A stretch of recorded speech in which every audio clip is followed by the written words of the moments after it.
queen, Zenobia, one accounted to possess a noble nature and an arm so keen, and hardly none can match her, they profess. I will not call her first in loveliness, but say her beauty could not be amended. I am so beautiful.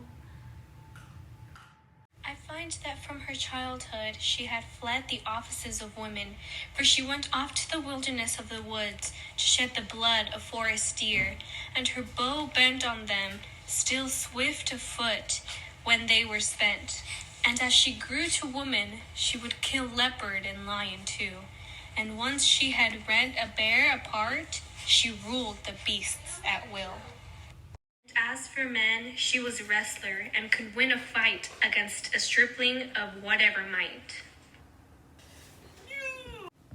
None could resist her arm, and none elude. And she had kept her maiden honor bright, none denying to be vanquished or subdued. At last her friends prevailed, and she was married to one prince, Odenathus of that land, albeit that she long refused and tarried. And yet it is well to understand he was reluctant to give his hand, having like fantasies. When knit together, nevertheless, their union proved a bland and happy one. They came to love each other. Save for one thing, she never would consent to let him lie with her, except it be once only when it was her clear intent to have child to leave posterity. And therefore, when she knew that certainly she had conceived no child from such an act, she then permitted him his fantasy again, but only once, and that is a fact. And when she was with child by him at last, she suffered no more toying at that game.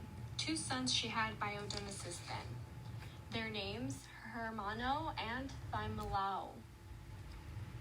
They conquered many kingdoms of great glory, so long as Odenathus was alive. When Odenathus died, she mightily held all those kingdoms in her sovereign hand, and was so cruel to her enemy. Thank you for listening and watching this story about me, your queen. I know it ended a little mysterious, but that's how I like to be. I hope you enjoyed this lovely picture of me. I do look very beautiful. For Hercules, victor of sovereign power, his labor sing his praise and lasting fame, who in this time was human strength and flower. Hercules, he slew a lion and skinned the same. He robbed the golden apples, overcame, and slew Busiris the tranquil, and made his horses eat him flesh and bone. All kingdoms of the earth he went to see.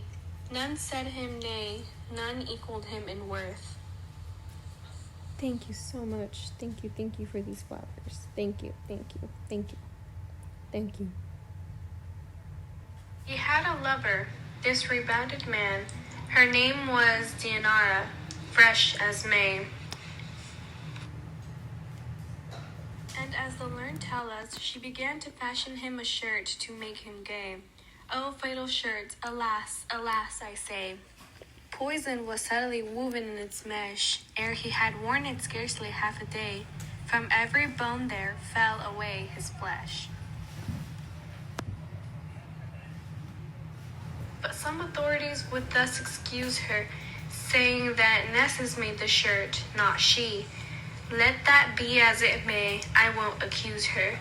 He wore it anyhow, and certainly blackness began to rot his flesh, and he raked burning coals of himself and died, having perceived there was no remedy, and death by poison out of pride.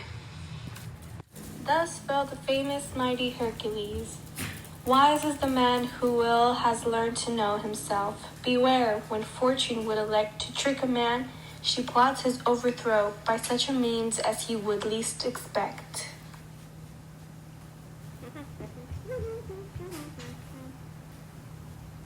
Yo, it's me, Hercules from heaven. So apparently I died. My lover, she gave me a shirt and I really liked it.